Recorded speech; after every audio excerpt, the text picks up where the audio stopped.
যখন একটু একটু করে কবরের মাটিগুলো সরাইতে লাগলো, এক এক করে যখন কবরের মাটিগুলো সরায়, কবরের মাটিগুলো পূর্ণাঙ্গ করতে পারে নাই।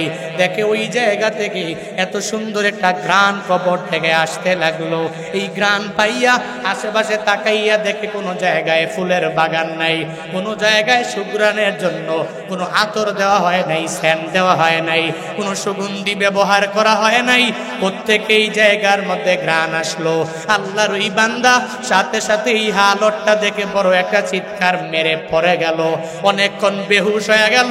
ওখান থেকে সে আস্তে আস্তে হুশ পাওয়ার পরে সবাইকে বলে, এই যে লোকটা মারা গেছে, এই লোকটার ব্যাপারে জানাও, এই লোকটার কোনো স্ত্রী আছে কিনা আমারে জানাও, কোনো ওয়ারিস আছে কিনা আমায় একটু জানাও, তার কাছে আমার একটু যাওয়া লাগবে।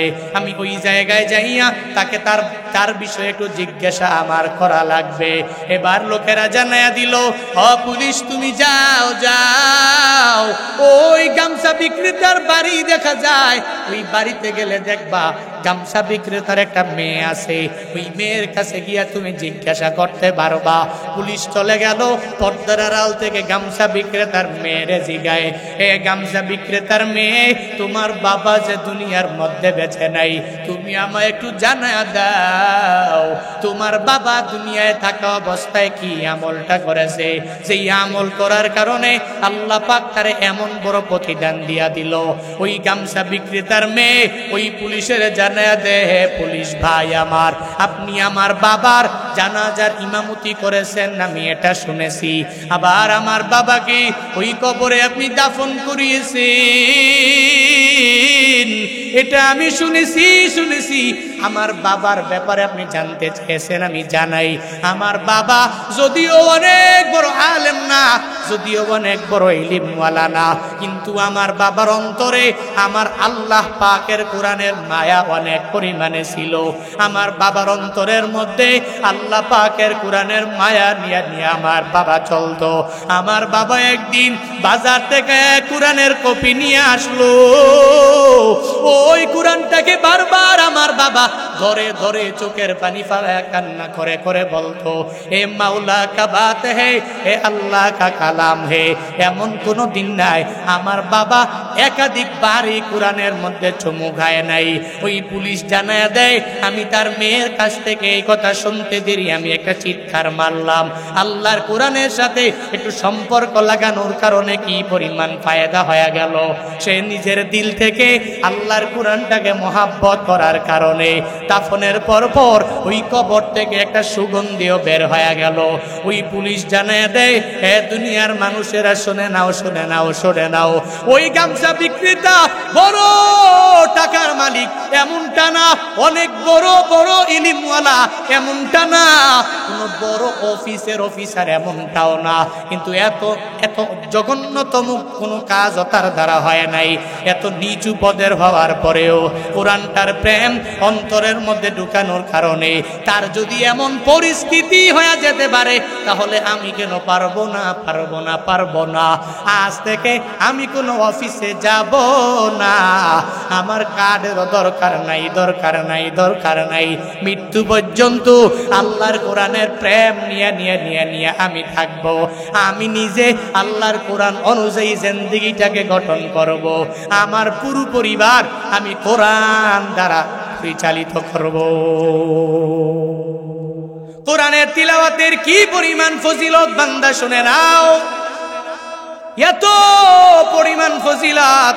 ওই কোরআনের তিলাওয়াতের আমল যেই বান্দাগুলো করে, ইমানটারে মজবুত করে করে কোরআনটাকে বুকে লাগাইয়া যদি তিলাওয়াতের মাত্রাটা বাড়ায়া দেয়, তাহলে বান্দা যেই পরিমাণ ইমান নিয়েই তিলাওয়াত করবে, আল্লাহ পাক ওই বান্দার কবরটাকেও জান্নাতের বাগান বানায়া দিবে। ইমানটাকে মজবুত করে নিয়ে এরপরে তিলাওয়াত করা লাগবে। ভারতীয় উপমহাদেশে এক আল্লাহর বান্দা গামছা বিক্রি করে করে জিন্দেগি চালায়। গামছাগুলো একটা বাজারে দোকান নিয়ে শুধু গামছা বিক্রি করে, অন্য কিছু না। গামছা বিক্রি করে অনেক বড় টাকাওয়ালা এমনটা না, আবার অনেক বেশি গরিব হয়ে গেছে এমনটা না। কোনো রকম চলাফেরা করে, প্রতিদিন গামছা বিক্রির জন্য বাজারে চলে যায়। বাজারে যাওয়ার পরে একদিন হঠাৎ করে অন্য একটা মানুষের মাধ্যমে খবর পাওয়া গেল, বাজারের একটা জায়গার মধ্যে এক আল্লাহর বান্দা কোরআনের অনেকগুলো কপি নিয়ে এসেছে বিক্রি করার জন্য। আল্লাহর ওই বান্দা তার গামছার দোকানটাকে বন্ধ করে দিয়া কোরআন একটা ক্রয় করার জন্য বান্দা দৌড়াইয়া চলে যায়। আর ওই কোরআন বিক্রেতার নিকট যাইয়া ওই কোরআনওয়ালাকে বলে, হে কোরআন বিক্রেতা, তুমি আমার একটা কোরআন দাও, এই কোরআনটা নিয়ে আমি বাসায় চলে যাব। বলে এমনিতে দেওয়া হয় না, এই কোরআনটা ক্রয় করতে তুমি আমাকে 3 টাকা দেওয়া লাগবে। 3 টাকা যদি দাও তাহলে একটা কোরআন তোমার হাতের মধ্যে আমি দিয়ে দিব। এই কথা বলার পরে উনি বললেন, আমার কাছে 2 টাকা আছে আর 1 টাকা নাই, তুমি আমার কোরআনটা এমনিতেই দিয়া দাও, 1 টাকা দেওয়া লাগবে না, আমাকে কোরআন দাও, কোরআন নিয়ে আমি চলে যাব। ওই কোরআন বিক্রেতা বলে, গামছা বিক্রেতা, না না, এই কোরআন যদি তুমি কিনতে চাও তাহলে 3 টাকা লাগবে, 1 পয়সাও কম আমি দিব না। আমি কোরআন বিক্রির জন্য এসেছি, এমনিতে আর একজনকে হাদিয়া দেওয়ার জন্য এখানে আনি নাই। ওই আল্লাহর বান্দা যদিও গামছা বিক্রেতা টাকা আর নিজের কাছে নাই, নিজে দৌড়াইয়া বাসার মধ্যে চলে গেলেন। আর বাসায় যাওয়ার পরে পুরাটা বাসা তন্ন করে খুঁজলেন, বাসার মধ্যে এক জায়গার মধ্যেও কোনো টাকা পায় নাই, একটা টাকা বান্দা জোগাড় করতে পারে নাই। ওই আল্লাহর বান্দা চিন্তা করে, কোরআন আমার কিনাই লাগবে, আমার ঘরের মধ্যে আনা লাগবে, ওই কোরআনটাকে আমি বুকের মধ্যে নিয়ে আমার জীবনটারে আমি কাটিয়ে দিব। আল্লাহর ওই বান্দা গামছা বিক্রেতা, নিজের ঘরে কোনো টাকা নাই, ওই মানুষের বাড়িতে বেড়াইবার জন্য একটা কাপড় আলমারির মধ্যে আছে, যেই কাপড়টা নিয়ে মাঝে মাঝে বিভিন্ন জায়গায় বেড়াইবার জন্য যায়। ওই কাপড়টা আলমারি থেকে নিয়ে বাজারে রওনা হয়ে গেলেন, আমার দোকানে আমি বিক্রি করব। আর এই কাপড় বিক্রি করে করে করে করে আমার একটা টাকা হয়ে যাবে, আর এই 3 টাকা দিয়া আমি কোরআনটাকে ক্রয় করে আমার বাসার মধ্যে নিয়ে আসব। আল্লাহর বান্দা এই কাপড়টা নিয়ে যখন বাজারে রওনা হয়ে গেলেন, যাওয়ার পরে সেই ব্যক্তি দেখে এই বান্দা নিজের শেষ সম্বলটাও বিক্রি করার জন্য পাগল পারা হয়ে গেল। একটা কাপড় বিক্রি করার জন্য সে নিজে এটা বাজারের মধ্যে দোকানের মধ্যে উঠায়। মানুষ তারে জিগায়, গামছা বিক্রেতা, তুমি পাগল হয়ে গেলে নাকি? তোমার যেই কাপড় তুমি নিজে পরে পরে বিভিন্ন জায়গায় বেড়াইবার জন্য যাও, ওই কাপড়টা বিক্রি করার দেওয়ার জন্য কেন বাজারে নিয়ে আসলা? সে জানায় দেয়, তোমরা আমার এত কথা বলো না, আমার কাপড় নিয়ে যাও, আর আমার 1টা টাকা দাও, আমি 3টা টাকা নিয়ে কোরআন ক্রয় করার জন্য চলে যাব। আমার পুরো জিন্দেগির সব কিছুর চাইতে আমার আল্লাহর কোরআন আমার কাছে অনেক পরিমাণ দামি, আমার এই কাপড় লাগবে না, তো সব দোকান বাদ দাও, গামছা টামছা লাগবে না, আল্লাহর কোরআনটারে বুকের মধ্যে নিয়ে আমি চলতে পারলে আমার জিন্দেগি হয়ে যাবে।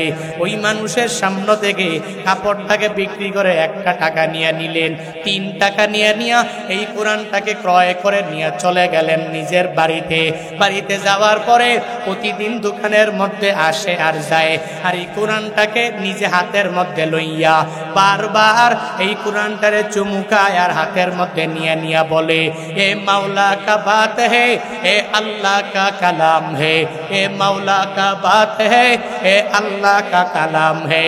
আল্লাহর ওই বান্দা গামছা বিক্রেতা অনেক বড় টাকাওয়ালা এমনটা না, এই কোরআনটাকে হাতের মধ্যে নিয়ে প্রতিদিন দোকানে আসার সময় কোরআনটারে বুকের মধ্যে নেয় আর হাতের মধ্যে নিয়ে কি সুন্দর করে করে বারবার চুমু খায় আর কোরআনটাকে ধরে ধরে আর হাত দিয়া বলে, এই বান্দা যদিও মুসলমান কিন্তু কোরআনটাকে সুন্দর করে পড়তে জানে না, কিন্তু কোরআনের মায়া কোরআনের প্রেম বান্দার অন্তরের মধ্যে কমতি নাই। আল্লাহর ওই বান্দা কোরআনটাকে ধরে আর মুছে আর জানায় দে, মালিক তোমার কোরআন এত সুন্দর, ও আল্লাহ তুমি কেমন জানি কবে তোমারে আমি দেখতে পাবো। তো ওই কোরআনটাকে ধরে ভালোবাসা নিয়ে নিয়া প্রতিদিন বাজারে যায়, আবার বাজার থেকে আসে। হে ব্যবসায়ীরা, বাতাইছড়ি বাজারের মধ্যে দোকান করেন, অসুবিধা নাই। বরুড়া বাজারের মধ্যে আপনার দোকান আছে, অসুবিধা নাই। আপনি সিএনজি চালান, আপনি রিক্সা চালান, জীবিকা নির্বাহের জন্য বের হয়ে গেলেন। ফজরের নামাজের পরে যখনই বের হয়ে যাবেন, যাওয়ার পথে কোরআনটাকে বুকের মধ্যে নিয়া নিয়া একটা দুইটা চুমু খাইয়া যদি বের হয়ে যেতে পারেন, আল্লাহর কোরআনটারে চুমু খাইলে আপনার টাইম পাস হবে না, কোনো ক্ষতিও হবে না, আপনার সময়েরও লোকসান হবে না, হবে না, হবে না। যেই খাতে আপনি জীবিকা নির্বাহ করার জন্য দৌড়াইয়া যাবেন, ওই খাতে আল্লাহ পাক আপনাকে বরকত বাড়াইয়া দিবে। আল্লাহর ওই বান্দা কোরআনটাকে ধরে ধরে ধরে ধরে বারবার মুছে আর নিজের বুকের মধ্যে লাগায়। প্রতিদিন এই কোরআনটাকে ধরে ধরে চলে যায় দোকানে, আবার চলে আসে। একদিন তার ঘরের মধ্যে তার বউ নাই, বউও মারা গেল, তার মা বাবা কেউ নাই, তার ছেলেও নাই, শুধুমাত্র আছে তার একটা কন্যা সন্তান ওই ঘরের মধ্যে। আল্লাহর ওই বান্দা একদিন রাতের বেলা যখন ঘুমায়া যায়, আল্লাহর কোরআনটাকে বুকের মধ্যে লইয়া বারবার আল্লাহর কোরআনটাকে ধরে ধরে আর মুছে। এরপরে যখন বান্দাটা ঘুমায়া গেল, ঘুমের বিছানায় ঘুমে বিভোর হয়ে গেল, রাতের বেলায় আজরাইল মালাকুল মউত তার দুয়ারের সামনে হাজির হয়ে যায়। ওই বান্দা ফজরের আগে দুনিয়া থেকে বিদায় হয়ে যায়। সকালবেলা তার কন্যা সন্তান বারবার যায় যায় তার বাবারে ডাকে, ও বাবা আমার, তোমার দোকানে যাওয়া লাগবে, আজকে কি যাবা না? আবার বাবারে ডাকে, ও বাবা আমার দোকানে যাওয়া লাগবে, তুমি কি যাবা না? বারবার যদিও বাবারে ডাক দেয়, বাবা তো আর ঘুম থেকে জাগবে না, জাগবে না, জাগবে না। কারণ বাবা তো পুরা জিন্দেগির জন্য অটোমেটিক এমনিতেই ঘুমায়া গেল। ওই আল্লাহর বান্দার মেয়েটা, গামছা বিক্রেতার মেয়ে, বাবার কাছে যাইয়া বাবার নাকের সামনে হাতটা নিয়ে দেখে বাবা দুনিয়ার মাঝে নাই, বিদায় হয়ে গেল। একজন কোরআন প্রেমিকের বিদায় হলো। চোখের পানি ফালাইয়া শুধু ওই বাবার মেয়েটা চোখের পানি ফালাইয়া ফালাইয়া কান্না করে। কারণ এই দুনিয়াতে মাও নাই, বাবাটাও হারায়া গেল। যেই বাবাটাই ছিল লাশ, তার সম্বল, ওই বাবার আদর নিয়া নিয়া নিয়া নিয়া বেঁচে ছিল। ওই বাবা মারা যাওয়ার পরে সমাজের সব লোকেরা তার বাবার কাফন দাফনের ব্যবস্থা করার জন্য সবাই যখন দৌড়াইয়া তার সামনে হাজির হয়ে যায়, এবার তার কাফনটাকে পরাইয়া দাফন কার্য করার আগে আগে তো তার জানাজা দেওয়া লাগবে। জানাজা ছাড়া তো দাফন করা যাবে না, যাবে না, যাবে না, যাবে না। ভারতীয় উপমহাদেশ অনেক বেশি আলেম এমন না, বর্তমান সমাজে গ্রামে গ্রামে আলেমের কোনো অভাব নাই, বিভিন্ন মাদ্রাসার অভাব নাই, মসজিদের ইমামের অভাব নাই, হুজুরের কোনো অভাব নাই, বক্তারও কোনো অভাব নাই। এত মানুষ, এত আলেম, এত বক্তা হওয়ার পরে কোনো অসুবিধা হয় না, জানাজা দেওয়ার জন্য ইমাম পাওয়া যাবে। ওই গামছা বিক্রেতা আল্লাহর ওই বান্দারে কাফনের ব্যবস্থা যখন করিয়া এবার তাকে যখন ওই খাটের মধ্যে শোয়ায়া একটা ইমাম বারবার বারবার খুঁজতে লাগলো। এলাকার মধ্যে একজন ভালো মানুষ নাই যারা ইমাম বানাবে। জীবনের শেষ নামাজের মাধ্যমে তাকে দোয়া দিয়া দাফনের কার্য সম্পাদন করবে। গামছা বিক্রেতাটাকে ওই তার খাটের মধ্যে শুয়াইয়া রাস্তার মধ্যে নিয়া নিয়া বসায়া রাখলো। ওই জায়গায় দাফন কার্য সম্পাদন করা যাবে না, জানাজাও দেওয়া যাবে না। এলাকার লোকেরা একজন জানাজার ইমাম খুঁজতে লাগলো। ইমাম আসলে এরপরে ইমামের মাধ্যমে সে সামনে দাঁড়াইয়া তার জানাজার নামাজ পড়াবে।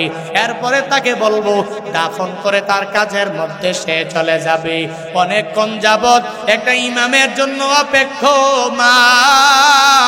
একটু পর এক আল্লাহর বান্দা যার গালের মধ্যে দাড়ি দেখা যায়, যাকে দেখলেই মনে হয় আল্লাহওয়ালা, নামাজি, রোজাদার, নেক আমলওয়ালা হবে, ভালো মানুষের মতো দেখতে দেখা যায়।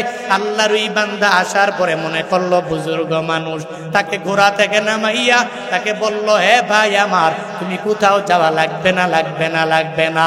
একজন গামছা বিক্রেতার লাশটাকে আমরা এই জায়গার মধ্যে নিয়ে ওয়েটিং এ আসি, অপেক্ষমান আসি, যদি একজনকে পাওয়া যায় তার মাধ্যমে জানাজার ইমাম তারে বানাবো।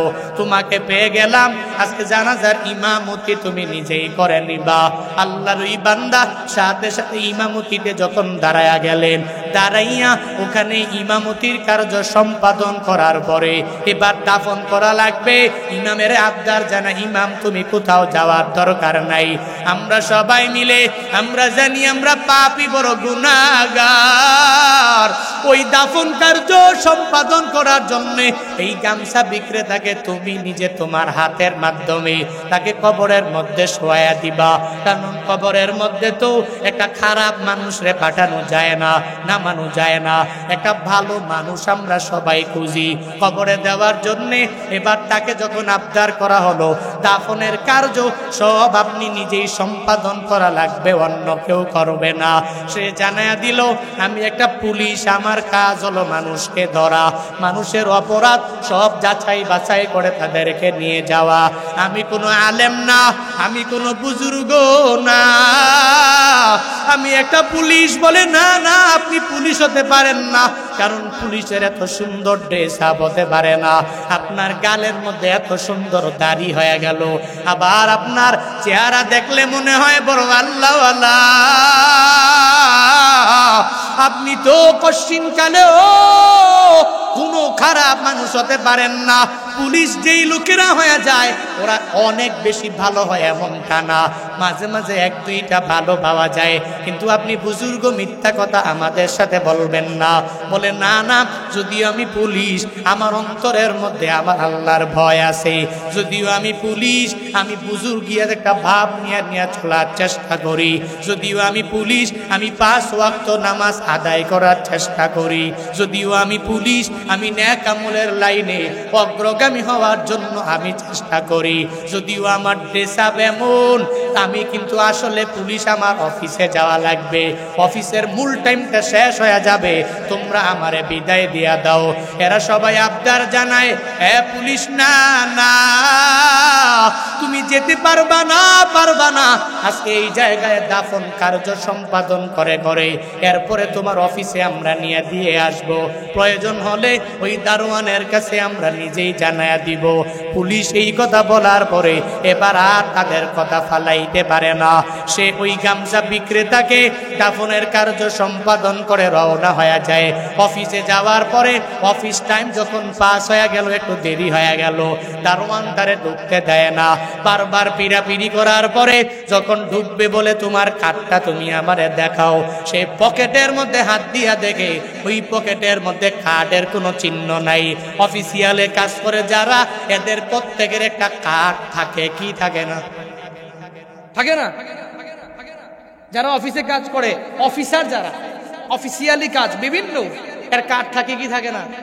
আমরা ঢাকার শহরে বাসের মধ্যে লোকাল বাস যেগুলো, এই লোকাল বাসে দেখবেন মাঝে মাঝে জিজ্ঞেস করে স্টুডেন্ট, আবার ডাক দেয় স্টুডেন্ট, ডাক দেওয়ার পরে দেখবেন যারা স্টুডেন্ট তারা হাত তুলে, এমনি হাত তুলে তো হবে না, প্রমাণ দেওয়া লাগবে, তো কার্ড, কই কার্ড দেখাও, স্টুডেন্ট কার্ড দেখাও।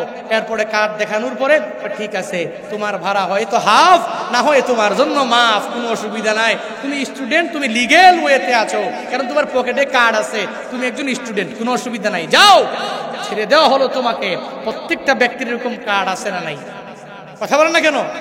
পরিচয় বহন করে ওই কার্ড পুলিশের জিগায়, এই দেরি করে আইসো অফিসে, তোমার কার্ড দেখাও, পকেটে হাত দিয়ে দেখে কার্ড নেই, হায় হায় হায়, কার্ড গেল কই, আমি যে এত বড় পাওয়ারওয়ালা যাইওয়ালা, কার্ড নাই তো পাওয়ার নাই, কার্ড আছে তো পাওয়ার আছে। মনে মনে চিন্তা করে, হায় হায়, কার্ড তো নিয়ে আসছে বাসা থেকে, এটা কনফার্ম, কিন্তু পড়লো কই? আল্লাহর ওই বান্দা পুলিশ, পকেটে কার্ড নাই, বড় পেরেশানি হয়ে গেলেন। কোথায় গেল, কোথায় পড়লো আমার কাঠ?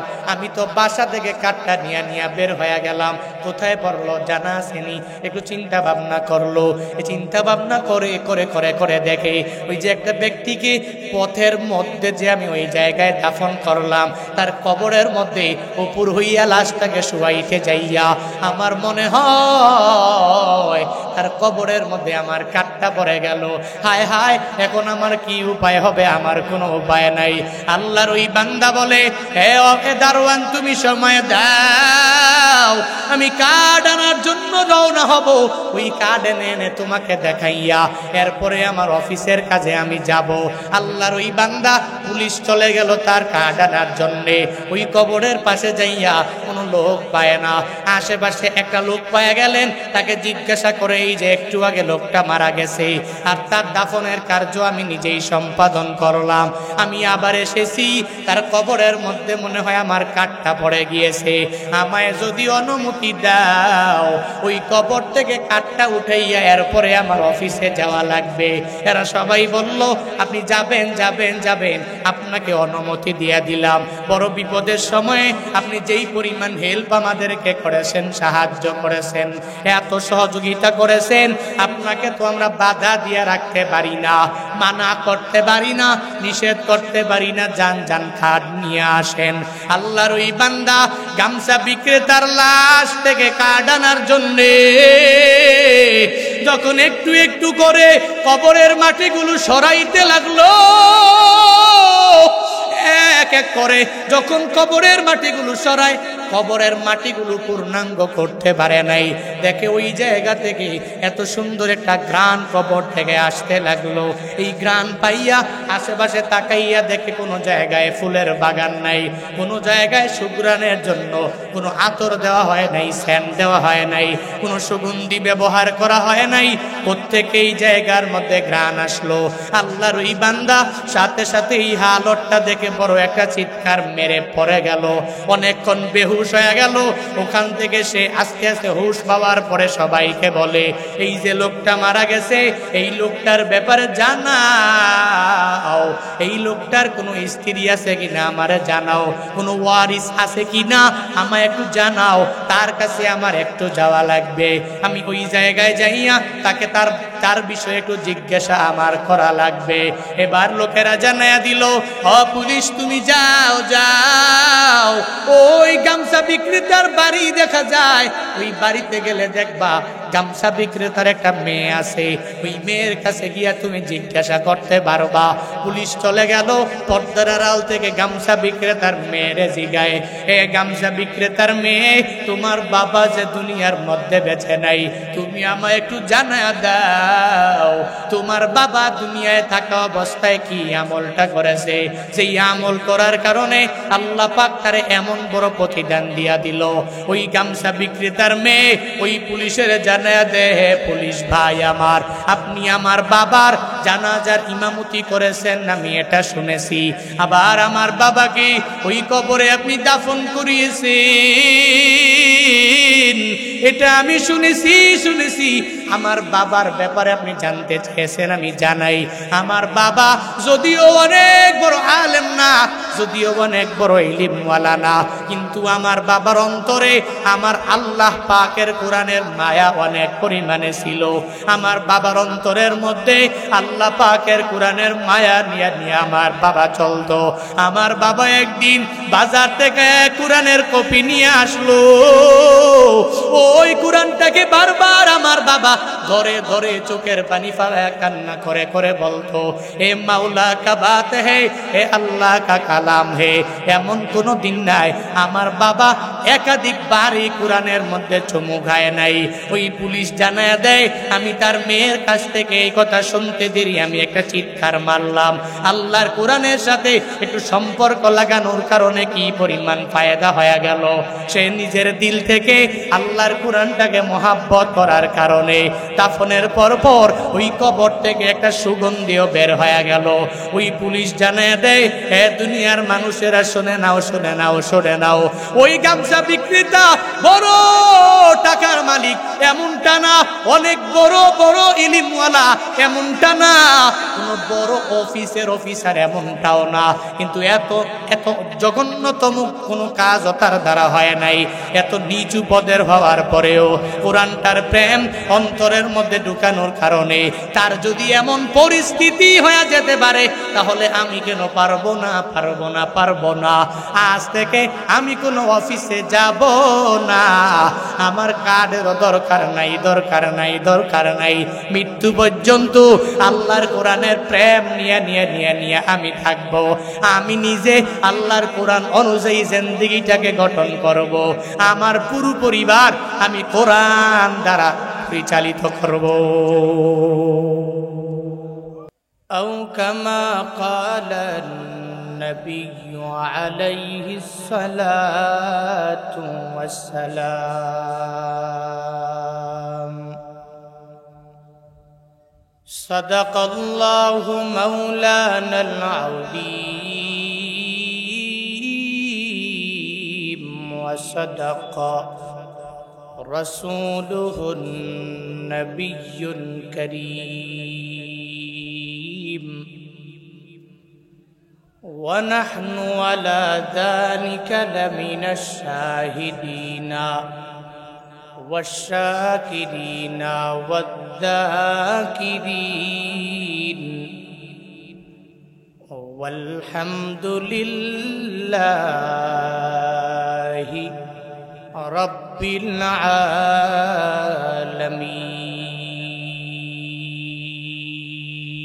العالمين. محمد نے آکر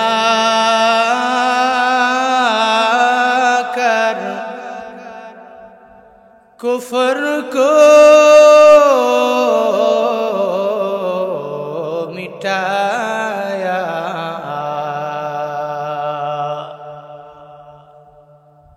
کفر کو مٹا کر صداقت بتایا، کفر کو مٹا کر صداقت بتایا، بلغ العلا بکمالہ کشف الدجى بجماله، حسنت جميع خصاله، صلوا عليه وآله. لا إله إلا الله، لا إله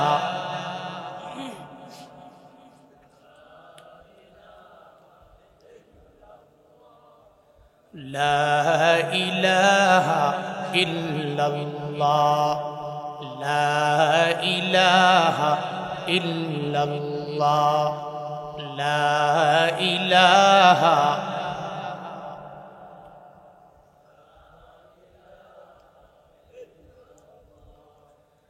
لا إله إلا الله، لا إله لا معبود إلا الله، لا معشوق إلا الله، لا موجود إلا الله، لا نخاف إلا الله، لا إله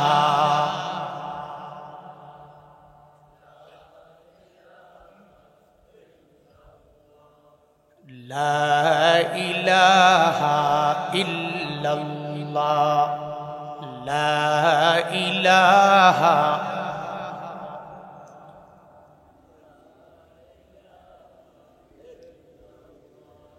سبحانك لا علم لنا إلا ما علمتنا إنك أنت العليم الحكيم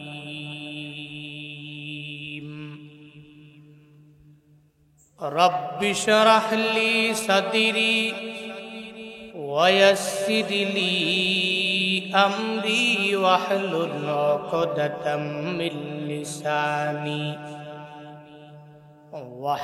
عقدة من لساني يفقه قولي ربي زدني علما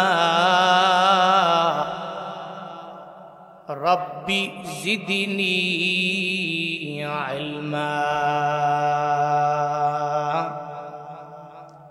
ربي زدني علما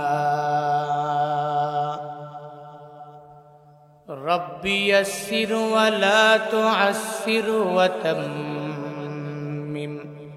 علينا بالخير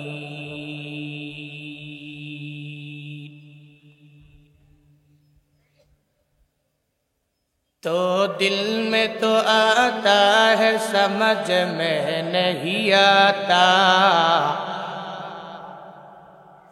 तो दिल में तो आता है समझ में नहीं आता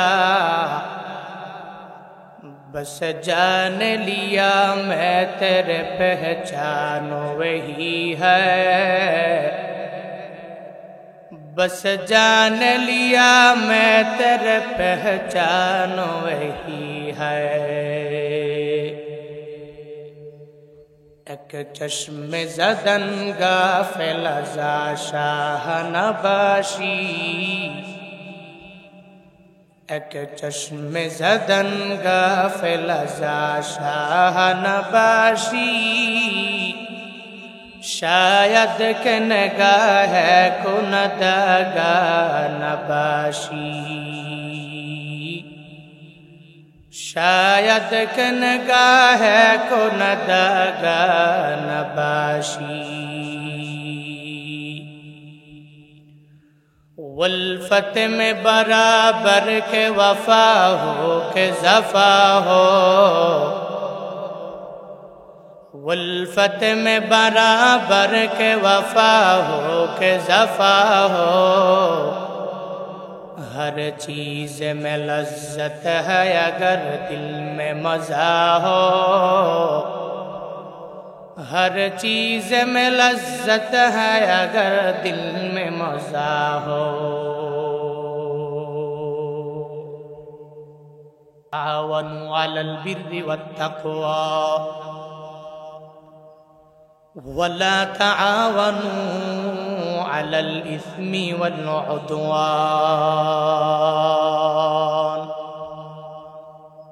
আমার বানানো আলাপ হ্যাঁ কার কথা কার কালাম আল্লাহ বলেন তাআওয়ানু একে অপরকে সাহায্য করো আলাল বির ওয়াত তাকওয়া ভালো কাজে তাকওয়ার কাজে যেখানে গেলে আল্লাহর ভয় ঢুকবে এই সমস্ত কাজগুলোতে তোমরা একে অপরকে সাহায্য করো ওয়ালা তাআওয়ানু আলাল ইসমি ওয়াল উদওয়ান যেটা পাপের কাজ গর্হিত কাজ ফাহশা মুনকার এই সমস্ত খারাপ কাজে সাহায্য করো না মানে একজন ব্যক্তি মসজিদ বানাচ্ছে এটা ভালো কাজ না খারাপ কাজ কথা বলেন না কেন তো আপনি তাকে হেল্প করা লাগবে তাকে সাহায্য করা লাগবে তার পাশে দাঁড়ানো লাগবে আরেকজন ব্যক্তিকে মাদ্রাসা বানাচ্ছে ভালো কাজ না খারাপ কাজ তো আপনি তার পাশে দাঁড়ানো লাগবে নিজের সামর্থ্য অনুযায়ী অ্যাবিলিটি অনুযায়ী তাকে হেল্প করে তার চলার পথটাকে বেগবান করা লাগবে হ্যাঁ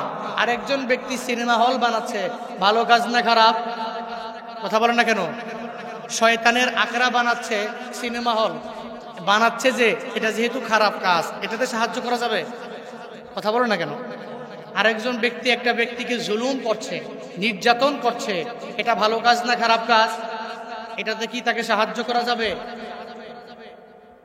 ভালো কাজে সাহায্য করা লাগবে, মাগার খারাপ কাজে, গর্হিত কাজে, মুনকার কাজে, ফাহশা যে কাজগুলো আছে, ফাহেসা কাজগুলো, এগুলোতে একজনে আরেকজনকে সাহায্য করা যাবে। এই জন্য ভালো কাজে আমরা সাহায্য করি, আমরা সাপোর্ট দিই। আমরা যদিও টাকা দিতে পারি না, আমরা পরামর্শ দিতে পারি। আমাদের মুরব্বী বাবারা পারবেন না ইনশাআল্লাহ। এলাকায় যে কোনো ভালো কাজে আপনাদের ব্রেন আর যুবকদের ব্রেন কিন্তু সমান নয়। একজন যুবক যদি ভালো কাজ করতে চায়, আপনি পাশে থাকবেন এবং আপনার এত বছরের অভিজ্ঞতা সম্পন্ন একটা ব্রেন নিয়ে একটা যুবককে পরামর্শ দিবেন। খোদার কসম, এই ভালো কাজের বদৌলতে যতগুলো মানুষ ভালো কাজ করবে, তারা ভালো কাজ করার পরে যেই প্রতিদান পাবে, আপনি ঘরে বসে বসে ঘুমিয়ে ঘুমিয়ে ঠিক একই পরিমাণ প্রতিদান একজন দিবেন, তিনি কে?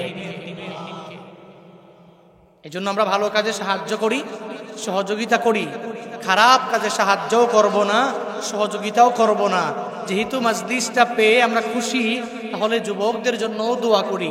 আল্লাহ পাক আজকের এই মাহফিলের আয়োজন করেছেন যারা, প্রত্যেককে দুনিয়া আখিরাত উভয় জগতে কল্যাণকামীদের অন্তর্ভুক্ত বানায়া দেন। সকলে পড়ি আমিন।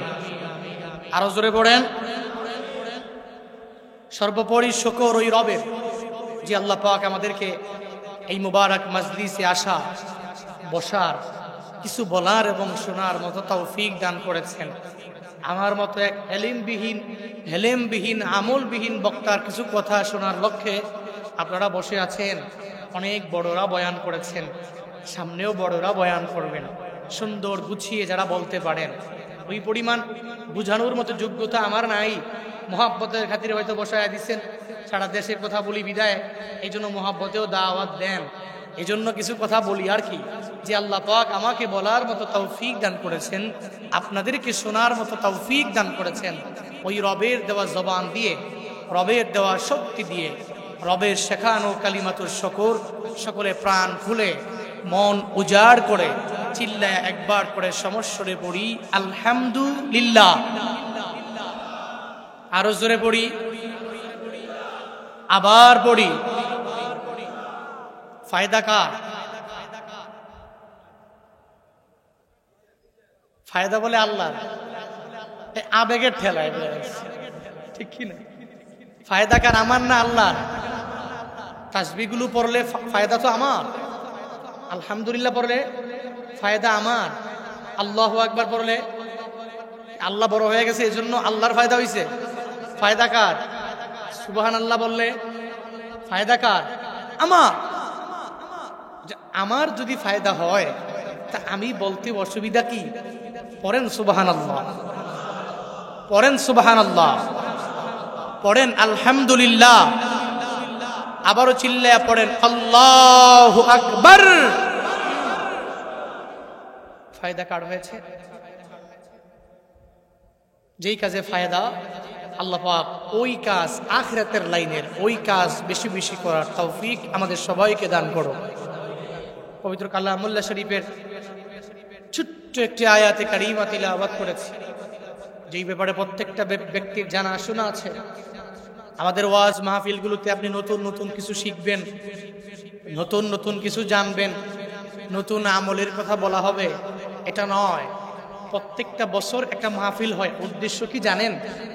উদ্দেশ্য থাকে এখানে বক্তা এসে মাহফিল করলে একটা বছর পর পরে মানুষগুলো অনেক সময় একটু পুতায়া যায়, আমাদের ভাষায় বলে টেনায়া যায়, পুতায়া যায়।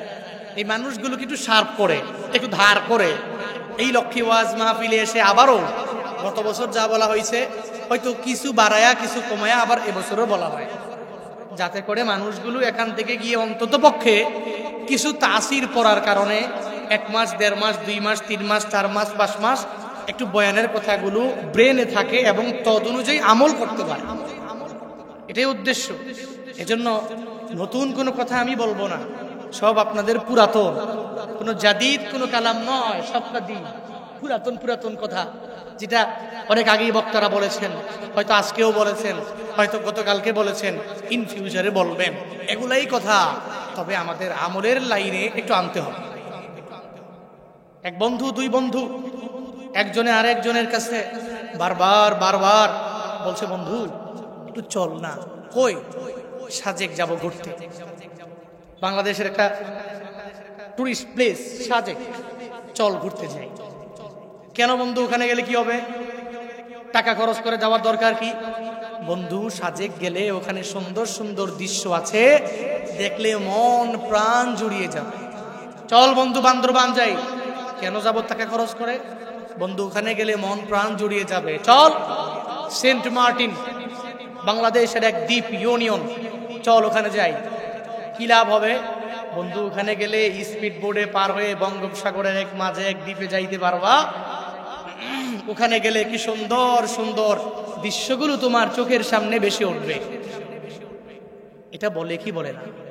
এক বন্ধু আর এক বন্ধুকে নেওয়ার জন্য কত পাম্পটি দেয়। একবার বলছে যায় না, দুইবার কইছে যায় না, পাঁচবার বলছে যায় না, বারবার খালি প্রতিদিন ফায়দা উপকার বর্ণনা করে, ফজিলত বর্ণনা করে। একটা পর্যায়ে যায় ওই ফজিলতের কথা শোনার পরে বন্ধু বলে, ঠিক আছে চল, আমি আগামী সফরে তোর সাথে সাজেক যাব। 10 বার না বললে, একবার বললে সে বলতো দত্ত মনে হয় এত গুরুত্বপূর্ণ কিছু নয়, যাওয়ার দরকার নাই। ঠিক তদ্রূপ ভাবে আমলের লাইনে প্রত্যেকটা কথাবার্তা প্রত্যেকটা মানুষের কানের কাছে নিয়ে একবার বলবেন, 2 বার বলবেন, 3 বার বলবেন, 4 বার বলবেন, 10 বার বলবেন, 20 বার বলবেন, 40 বার বলবেন। কোন দিনের কথা এই বান্দার কর্ণকোহর পর্যন্ত পৌঁছে যায়, কান পর্যন্ত পৌঁছে যায়, ওটা বলা যায় না। যেদিন একটা পৌঁছে যাবে কানের মধ্যে এবং অন্তরের মধ্যে, ওদিনই মনে রাখতে হবে যে এই কথা তো আমার কর্ণকোহরে পৌঁছে গেল। একটা ব্যক্তির মাধ্যমে হিদায়াতের পথটাও ওই বান্দা পেয়ে যাবে।